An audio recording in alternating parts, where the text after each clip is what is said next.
Recebendo hoje aqui no nosso estúdio a visita ilustre de Arthur do Morro, das Duas Barras, de Utinga, de Jacobina, do mundo. Aí a gente fica nessa ideia de que, primeiro, baiano, mas baiano não nasce. Baiano estreia, né? Essa é uma máxima que os artistas já incorporaram. E Arthur nasceu onde? Rapaz, Arthur Oliveira, né? Eu costumo dizer que eu sou um cidadão do mundo. Eu não me sinto. Quando criança eu vi Dança com Lobos, né? Eu achei lindo demais aquele filme porque era um norte-americano, um cara que estava ali para dominar as tribos indígenas, mas por necessidade passa a viver com aquela tribo. E aí o que acontece? Em um determinado momento ele precisa de pegar armas para defender a tribo que ele foi lá estudar, para conquistar, para... Então, eu sou esse tipo de pessoa. Eu sou um pedacinho de cada coisa, né, que eu li, que eu vi.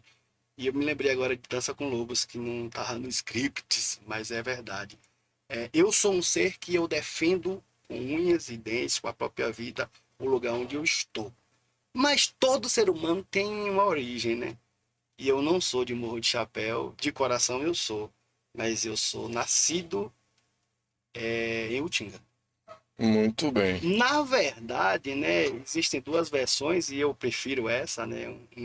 Uma tia minha me contou que na madrugada do dia 1º de março de 1974, né, uma mulher chamada por nome de Zenaide Farias de Oliveira, ela entra em processo de parto e as pessoas se alvoroçam, né, e mandam chamar de Rocha, Jurandir Marques Rocha. E Jurandir Marques Rocha chega, né, na fazenda Alto Bonito, no distrito de São Roque, no município de Utinga.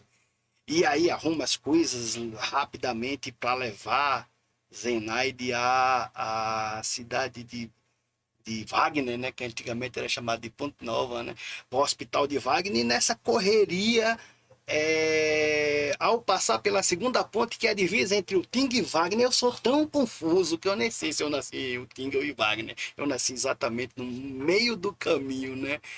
E não teve mais como ir à frente e minha mãe deu a luz ali, né? Com o auxílio de meu pai. Meu pai conta que foi a situação mais estranha que aconteceu na vida dele, né? Um dia ele estava meio chapado, ele tinha brigado com a esposa dele e a gente chamou ele para tomar uns uísque, ele começou a falar um monte de besteira. E eu perguntei a ele se era verdade, né? Que eu tinha nascido mesmo no Jeep. E ele começou a rir e falar: rapaz, vai pensando, né, rapaz? Foi uma confusão maior do mundo. E aí eu vinha para levar tua mãe lá no hospital e no meio do caminho a mulher a perigou. E aí eu fiquei imaginando, né, cara, que agonia da peste. Ele falou que foi a situação mais inusitada da vida dele. Ele comparou ele chapado comparou a um goleiro, né? A um goleiro, ele falou lá a data lá, que o Brasil estava na final da Copa do Mundo e ele comparou a um goleiro, né? Tentando segurar a criança que nascia. Ai, ai. Mas assim, eu não sei se é verdade, porque uma outra tia minha disse que eu nasci na fazenda Alto Bonito e que meu pai chegou 2 dias depois e que me levou levou minha mãe para Wagner. Minha mãe teve eclâmpsia, né, e veio a falecer e eu, por ironia do destino, tô aqui para contar esse caso, né? Pois é, eu nunca morei em Utinga, amo as pessoas de Utinga, um abraço a todos eles. Numa Pompilho, Georginho, Joedson, a galera da cultura, a galera da arte, me arrepia, a galera muito boa, a galera de Utinga. De tanto vai e vem, de não saber de que lado da ponte nasceu, aí de repente na cultura você desenvolve várias facetas, você consegue desenvolver várias modalidades da arte. Sim. Você faz o teatro, você faz o teatro de Pintura. caixa, o teatro de rua, pintura e outras coisas, e poesia. Poesia, né? Aí você não só é um declamador, você também passou a ser autor de poesias. E como é que isso entrou na tua vida aí? Cara, foram duas chacolejadas que a poesia me deu, né, cara? Uma delas foi quando meu pai estava se separando da minha mãe, né? Na primeira situação assim mais complexa, mais complicada mesmo, a minha mãe foi embora para Salvador e me levou junto. Eu ainda pequeno, né, eu com 10 anos de idade. E eu não queria ir, eu queria ficar com meu pai. Eu tenho uma ligação muito forte com meu pai, apesar de divergirmos em quase tudo, mas assim, o amor ele é incondicional, né? E a gente brigava muito, discutia muito, até hoje a gente discute muito, mas eu tenho uma ligação muito forte com meu pai, talvez muito maior do que com a minha mãe, que me criou, a Delita, né? Com a figura que herdei muita coisa boa dela. Então, ela se separou dele, de meu pai, e ela foi para Salvador. E aí a gente pegou o ônibus em Utinga. A gente pegou o ônibus em Utinga e eu lembro como se fosse hoje o ônibus da Cristo Rei, rapaz. Aquele ônibus amarelo, topa de barata virado na gota. E nesse período, a Cristo Rei estava sendo vendida para a espécie São Jorge, que porventura veio a se transformar em Águia Branca, né? Em Águia Branca. E aí o que acontece? Eu chorando muito, né, nos braços de meu pai, você vai ter que ir, tal, tal, tal. E eu não queria ir para Salvador, né? Eu nunca gostei muito de capital, eu gosto de roça, eu gosto de viver num lugar que todo mundo me conheça, perdão. Que as pessoas cheguem na esquina e me dêem um bom dia, uma boa tarde, uma boa noite, que sorriem para mim e que me abraçam, né? Pessoas que sabem quem eu sou e que eu saiba quem as pessoas são. Dona Maria, como é que tá seu Joaquim, que tava meio adoentado? Oh, meu filho, melhorou, graças a Deus. Isso é bom demais, né? E aí a gente entrou no ônibus, né, para Salvador. Eu chorando muito, sem querer ir. E por ironia do destino, nesse ônibus, Deus tinha reservado um encontro maravilhoso entre eu e um grande poeta. Buli Buli. Opa, aí deu.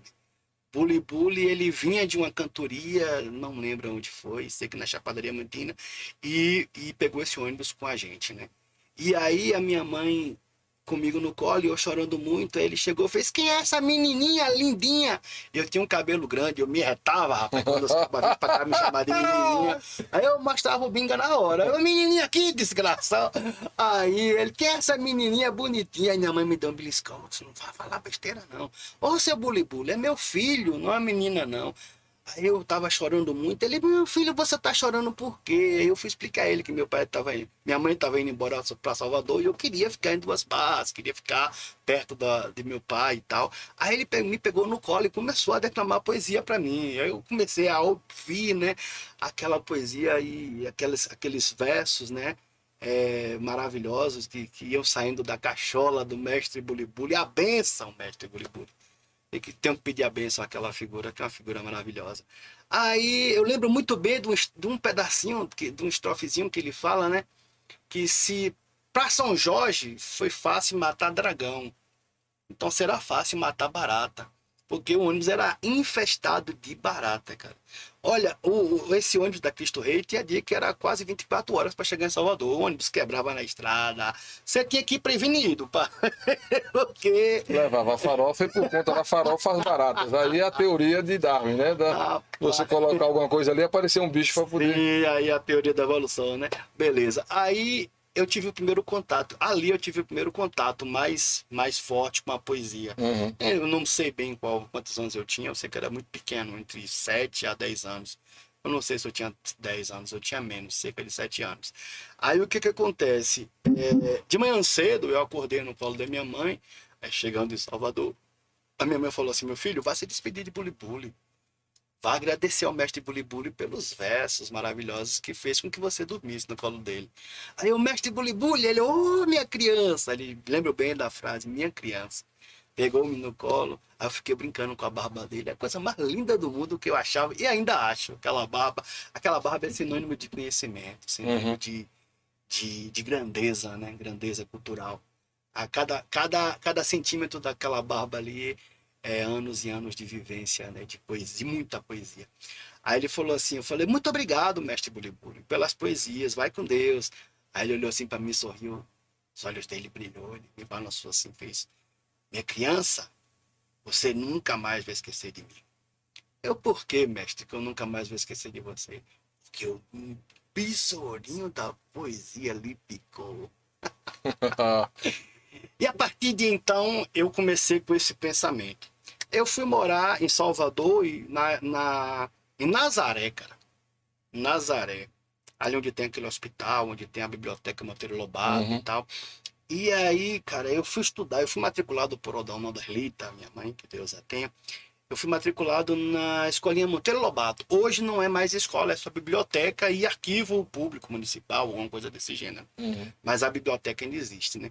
Aí eu estudei na escolinha da Biblioteca Monteiro Lobato. A professora pediu que a gente fosse na biblioteca escolher um livro. Cada qual escolheria um livro e tal, tal, tal. E aí, rapaz, eu escolhi um livro, né? Eu escolhi um livro pela capa, que era um livro de uma foto de um senhor, né, com bigode e tal. Um senhor bonito, um rapaz bonito, de 20 anos, 22 anos. E aí eu tinha passado por baixo da prateleira de livros, né? E tinha ido escolher um livro em uma outra área que não era infantil.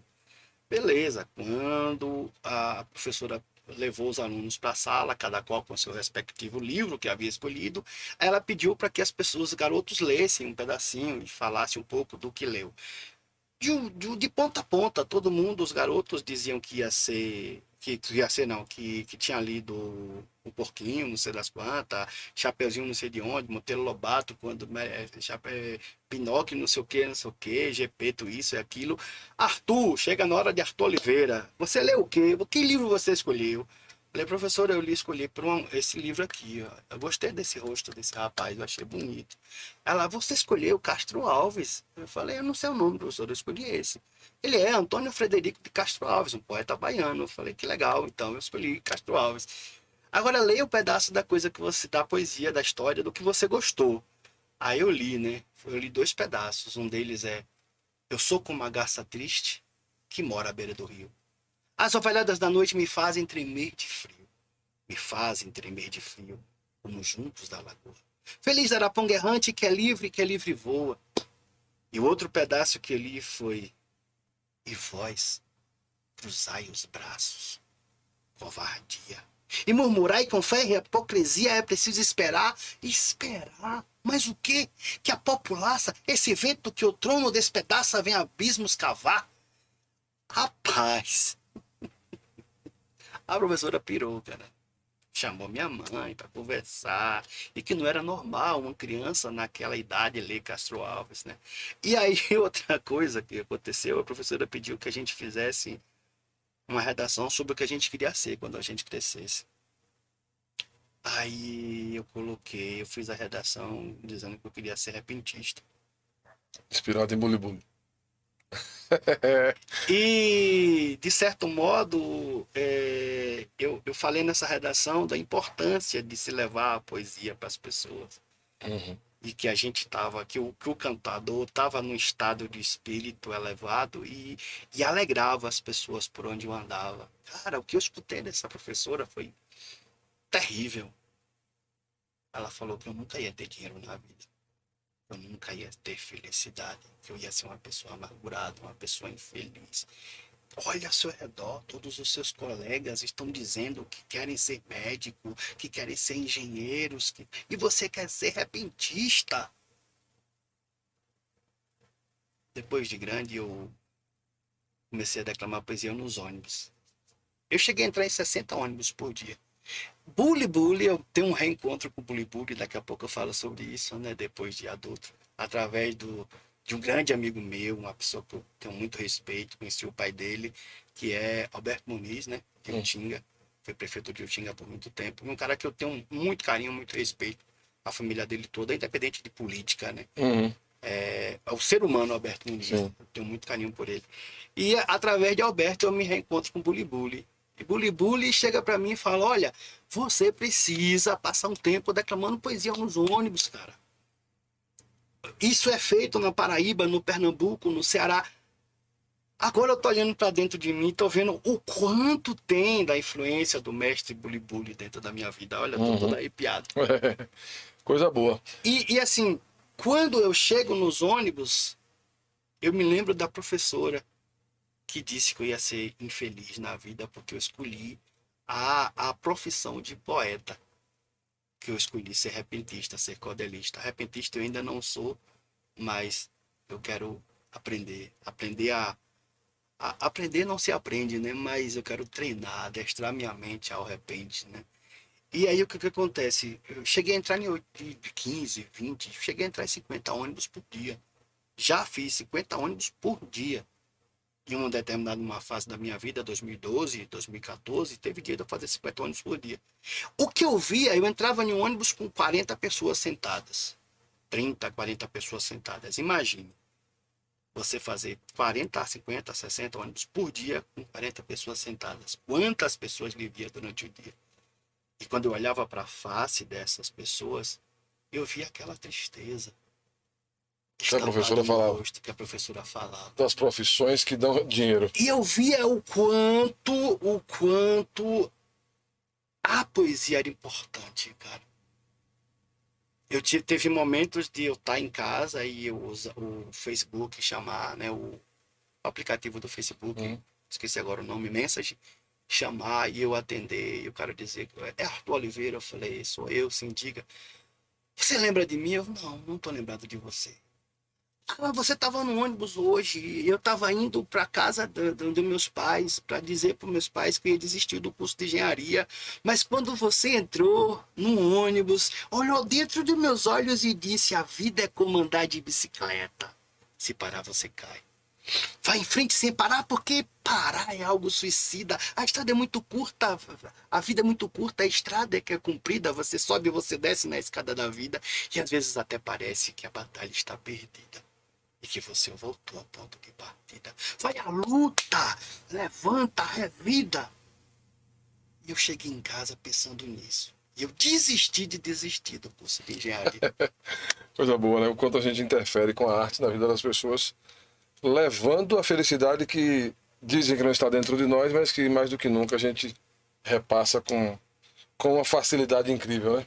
E através de Bully Bully, eu revi algumas pessoas que eu vi quando criança, né? Queiroz, o Santana Queiroz, uma figura de um coração maravilhoso, a bênção a esse grande cantador Queiroz, Antônio Queiroz, uma Lavandeira, velho, Lavandeira, um poeta repentista da cidade meu Deus do céu, passou agora o nome da cidade dele, ele é de Valente, se eu não me engano. Se eu não me engano, ele é de Valente. O Paraíba, o velho Paraíba, fechadão, coração imenso, de um carisma imenso, mas sério, fechadão. E eu sou ousado, né? Eu ficava lá na banca de livretos de cordel ali na Cidade Baixa, na frente do Mercado Modelo. Hoje não tem mais, porque para Netinho, não é importante cultura. Netinho, filho de ACM, neto de ACM, né? Para ele, literatura de cordel não tem a menor importância e tiraram a banca de cordel de lá, né? Derrubaram que era um ponto onde os repentistas se encontravam, onde eu ia rever os meus amigos, onde as pessoas que gostam de poesia iam, né? Hoje esse espaço não existe mais, porque não é importante para essa galera que está no poder, né? Porque a arte, ela liberta. E é importante para essa galera o quê? A escravidão mental. E aí eu revi essa galera. Eu comecei a escrever cordéis e mandar para Bully Bully ler. E assim, ele era muito frio, sabe? Ele olhava assim, quando ele via erro, ele nem parava ali e devolvia. E de tanto insistir, eu acabei, por fim, sendo chamado de poeta por Bully Bully. Ele, esse aqui tá certo. De hoje em diante, para mim, você é poeta. Eu posso guardar esse? Eu falei, deve, ele guardou alguns cordéis, né? Mas assim, tem a raiz, né? A raiz disso tudo, que é quando eu chego em Morro de Chapéu, aos 15 anos. Né? Que eu começo a fazer poesia através de 3 pessoas. Uma delas foi Judith Arlego. Judith Arlego é uma figura que também está presente a todo instante em minha vida. Né? Eu tenho uma lembrança daquele sorriso de olhos verdes. Eu fecho os olhos e revejo Judith Arlego todos os dias da minha vida. Eu sempre estou lembrando dela, né? Eu tenho uma gratidão muito, muito grande pelas pessoas que influenciaram de algum modo na minha vida, sabe? Eu tenho uma gratidão imensa. E Judith Arlego é uma pessoa que... Eu chego para morar aí em Morro de Chapéu. Eu morei em Duas Barras dos 12... Eu volto para Duas Barras com 12 anos. Morei dos 12 aos 15 anos. Foi uma fase muito boa, uma fase de muito estudo, de muita cachaça, cabeceira do rio, rapaz, saca virada no canso, sabe, assim, e eu usei esse tempo dos 12 aos 15 anos para estudar, para ler. Eu li muito, muito, muito, muito, muito, muito mesmo. Eu estava num diálogo assim meio ferrenho com a irmã minha, né, Maria Augusta, né? E ela fez uma piada assim na hora do almoço. Ela falou assim: ah, o protetor do proletariado. Aí eu vi aquilo e falei: peraí, você queria que eu não tivesse conhecimento? Você queria que eu não tivesse lido e que dissesse amém para tudo que você questiona? Aí seria bom, né? Seria maravilhoso, né? Você vir com uma verdade pronta e eu absorvê-la como uma verdade absoluta e não questionar. Mas, infelizmente, o culpado de eu ser contestador é a dona Odelita de Oliveira Rocha, que abriu as portas, eu lembro da estante, uma estante de mogno, né? Uma estante preta de madeira de lei, cheia de livros. Foi essa estante que fez com que eu me transformasse num ser humano contestador. Ali eu tive acesso a um monte de coisa, né? Tive acesso a muita coisa de psicologia, tive acesso a muita coisa dos grandes líderes, né? Eu li Mahatma Gandhi, eu li Nelson, algumas coisas sobre Mandela, eu li muito sobre Joseph Stalin, eu li muito eu li algumas coisas de Nietzsche, Sigmund Freud, tinha uma coleção de Sigmund Freud muito boa. A princípio eu não entendia muito, porque uma criança de 14 anos vai entender Freud, mas assimila isso, você está entendendo? Assimila. Então, os fatos estão te dando argumentos para que você volte à leitura e perceba, dentro do seu contexto atual, contemporâneo, aquilo que você leu no passado. Olha, eu li lá em Freud e dizia que era assim, e olha aí, sim. acontecendo. Aí eu chego no Morro de Chapéu com 15 anos de idade, né? Eu vou morar na Rua do Fogo. Uhum. Para mim, um dos lugares mais lindos de Morro de Chapéu, né? Seu Zuarte, figura maravilhosa. Zuartinho, eu tenho contato nessa fase com o Zuartinho. Saudade dos abraços de Zuartinho, do aperto de mão olhando no olho. Como é que você está? Tudo bom, meu querido? Aquela verdade, sabe aquele amor verdadeiro? Aquele abraço gostoso, sabe? Uhum. Abraçar e acariciar nas costas, assim, sentir. Suartinho tem muito isso, muito, muito, muito isso. Eu li um livro dele, A Busca do Sol de Si, se eu não me engano é esse nome. Eu li quando criança, estou relendo hoje, eu estou refazendo todo esse percurso das coisas que eu li, né? Uhum. Quando criança. E vou morar na frente da casa de Judite Arligo. Judite Arligo, todos os dias, ela dizia que tinha dentro de mim a semente da poesia, e que eu precisava regá-la. E começou a falar que queria me ensinar a metrificar. E ela queria que eu aprendesse a fazer um soneto. Rapaz, negócio difícil da gota tal do soneto. Aí foi que eu fui entender aquele ditado da emenda, que é mais difícil, que é pior do que o soneto. Rapaz, eu só fiz na minha vida 2 sonetos até hoje.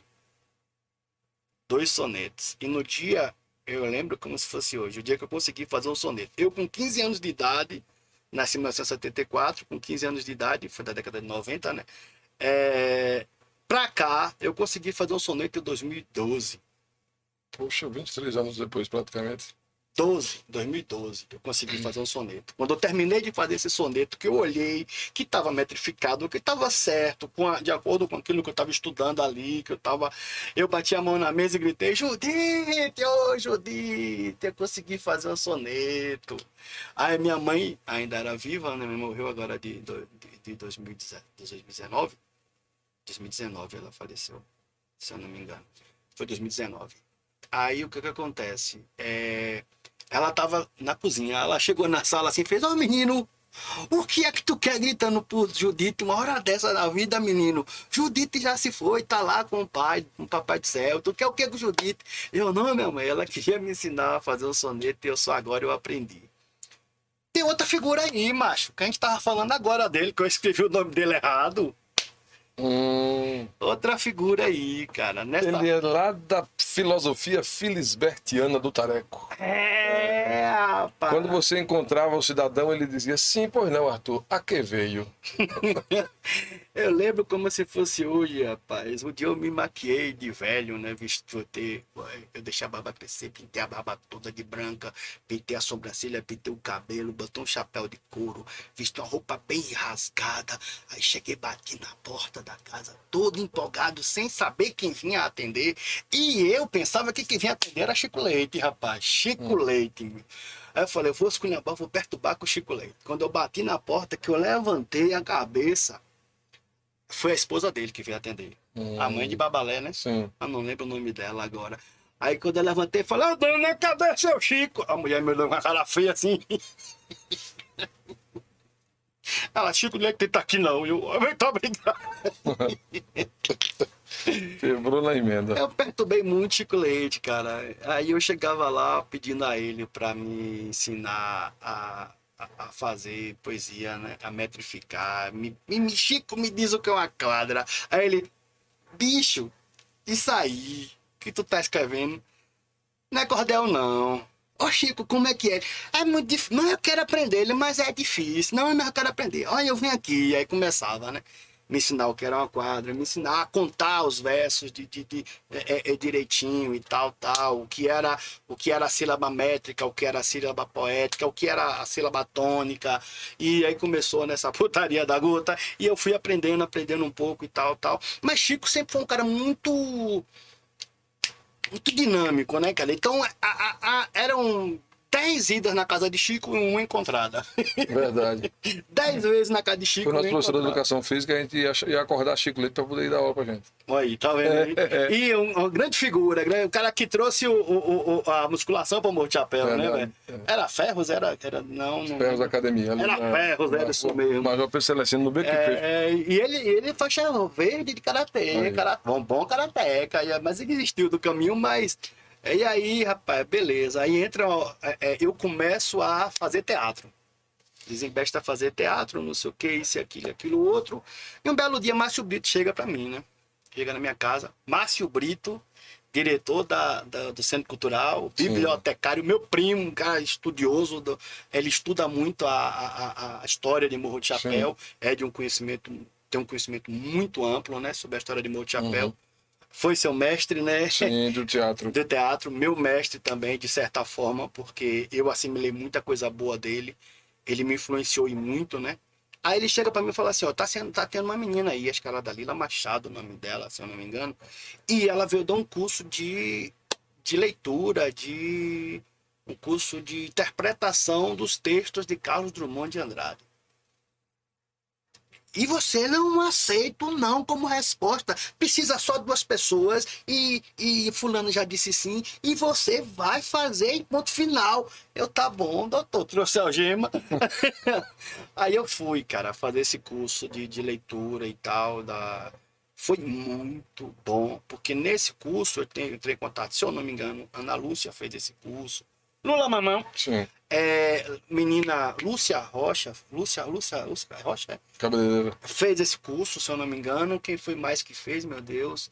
A menina que era esposa de Fernando, do professor Fernando, Vitória Régia, fez esse curso. Então, pô, olha só quanta gente bacana, né, cara?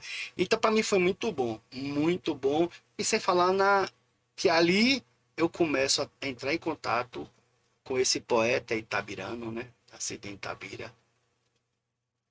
Há alguns anos vivi em Itabira. Principalmente nasci em Itabira. Por isso sou triste, orgulhoso, de ferro. 70% de ferro nas calçadas, 80% de ferro nas almas, e esse alinhamento do que na vida é porosidade, comunicação. Aí eu começo a entrar em contato com Carlos Drummond de Andrade, eu começo a pegar a antologia de Carlos, a antologia poética de Drummond, aí começo a estudar a vida de Drummond. Aí Drummond chega à minha vida, né? Como eu diria, temperando ainda mais esse angu poético, né? São várias vertentes que você tem, né, na poesia para serem somadas ao que você tira de proveito para o teatro e, enfim, para o que você faz. É verdade. E assim, através de Buli Buli, eu trago outras figuras, né? Como, por um exemplo, eu quero conhecê-lo, quero ter esse prazer de conhecê-lo, que é Ivanildo Villanova, cara. Ivanildo Villanova é um dos maiores poetas do Nordeste brasileiro, um dos grandes cantadores do Brasil, sabe? Ivanildo Villanova, de conhecimento tamanho, assim. E fui apresentado a Ivanildo Villanova, quer dizer, a obra, né? através do mestre Buli Buli e dos cantadores, né? Muito bem. Arthur, você está inaugurando um momento diferente da live, que a gente nunca fez a participação aqui presencial, até por força da pandemia e tudo mais, mas será sempre um prazer recebê-lo. Só que para a gente fechar com chave de ouro, não pode faltar um cordel, né? Um cordel? Pode não, senão não tem graça. Fique à vontade, pense aí no autor, não sei se é nosso aqui da cidade ou da região, se Chico Leite, se Aragão. Eu já vou rimando e repentando. Sim, o Wilson Aragão, outra figura também, né? Que veio somar isto, né? Eu, com 16 anos de idade, eu ganho de presente, se eu não me engano, de Charles Carvalho, o disco de Wilson Aragão. E eu levo esse disco de Wilson Aragão pra casa, eu só falto furar esse disco, e Maristela, ai, tanta coisa pra ouvir, mas não é. E aí eu entrei em contato com uma grande figura, com a obra de um grande poeta, que é José Laurentino. José Laurentino, nascido em Puxinanã, no interior da Paraíba. Aí eu começo a buscar. Eu estive na Paraíba, passei um mês na Paraíba, e todas as noites eu escutava José Laurentino. E assim, eu tinha um pesar muito grande, porque eu gravei todas essas coisas da rádio, né? As rádios da Paraíba, do Pernambuco e do Ceará, elas têm um respeito muito grande pela literatura de cordel. Sim. É muita coisa que é consumida, tá entendendo? E tem circuito da viola direto, tem circuito de viola, eles filmam pé de parede, gravam, né? Pé de parede e jogam ao vivo os pés de parede. Pé de parede é uma disputa, né? Entre poetas, cantadores, cujo dinheiro casado no pé da parede, né? Por esses violeiros, geralmente uma bodega, né? Uma bodega bem fubenga. Tem que ser fubenga. Se não for, o pé de parede no pé. Aí então vou lhe fazer um desafio. Ou conversa de passageiro ou matuto no futebol. Matuto no futebol. Hoje os pessoal do mato já estão se civilizando. Já tem rapaz estudando para banda da capital. E já tem moça que namora, ó, com os umbigos de fora.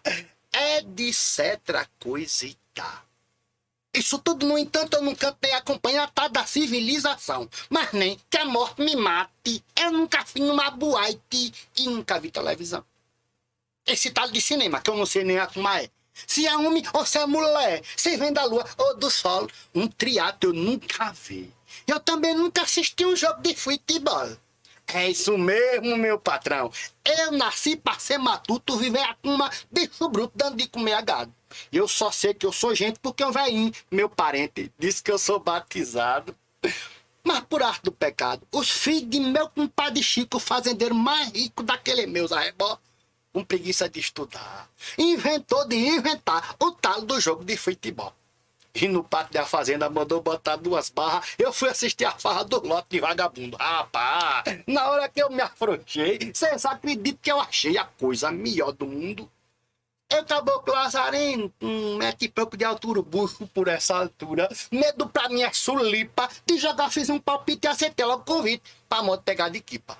Aí me deram cação listrado, também uma joelheira, uma luva, uma chuteira, uma camisa de gola. Eu gritei, tá danado. Eu já peguei um touro bravo e sustentei ele pelo rabo. Por que eu não pego uma bola?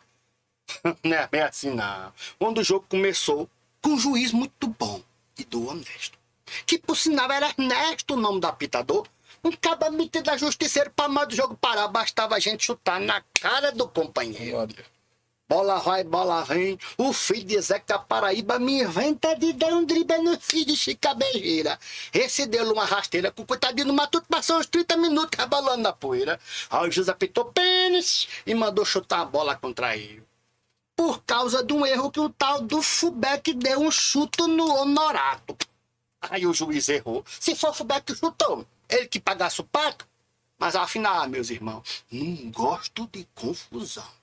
Mandei o caba chutar e fiquei de cá, ó, só esperando o choque.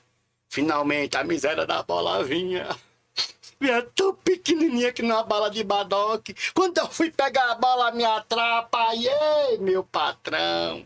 Ela passou por dentro do meu braço, foi bater na região, foi batendo e eu caindo, espulhando pelo chão. O povo bateu riba, me deu um chá de jalapa, 2 copos de garapa, um chá de quixabeira. Quando eu tive uma miora, joguei a chuteira fora, saí batendo a poeira. Daquele dia pra cá, nem por modo de eu ganhar dinheiro. Não jogo mais de goleiro, nem com chuva, nem com sol, nem aqui, nem no deserto. Eu nunca mais passo nem perto de um campo de futebol. Eita, nós, dá-lhe Arthur. A benção, Zé Laurentino, esse grande poeta, essa figura maravilhosa da cidade de Puxinanã, no interior, no sítio das Antas, nascido no sítio das Antas, em Puxinanã, com fé em meu pai, nosso pai celestial. Quero visitar o sítio das Antas, quero visitar Puxinanã, quero ir à casa onde ele nasceu, né? Onde ele viveu. E eu quero fazer todo esse apanhado, né? E colocar esse apanhado em vídeo, nessa reportagem toda, e colocar no meu canal e ceder para você também. Será um prazer. Esse material. Como foi também recebê-lo aqui. Amém. Obrigado também por mais essa oportunidade. E a parceria está firme e forte. É história... Forte igual gelatina. Diga. É história, arte e cultura, como é? História, arte e poesia. E poesia. É. E aqui na live do Léo a gente vai se misturando e levando até você essa coisa boa que Morro de Chapéu tem no sangue. Prazer.